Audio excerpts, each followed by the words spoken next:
Mm. Hello mga Inday, mga dudong. Ito naman si Inday Bibi. Magluluto po ako ngayon ng chicken skin.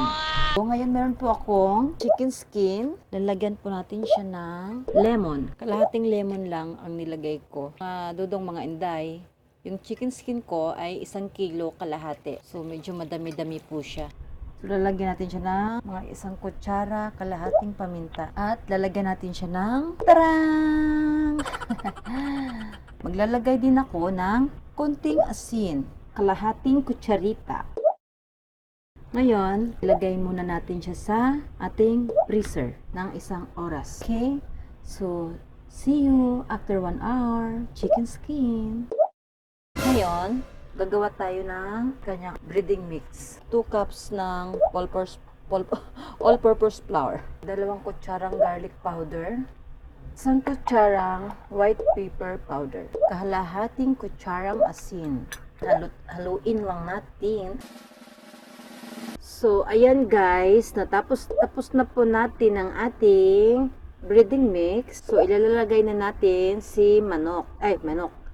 Ang chicken skin pala natin. Ito sa ginawa nating breading mix.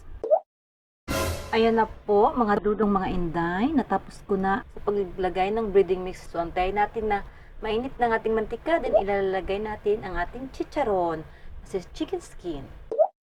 Mainit na po ang ating mantika. Maglalagay na tayo ng ating chicken skin. Pag mag-brown na siya mamaya, so pwede na natin siyang kunin.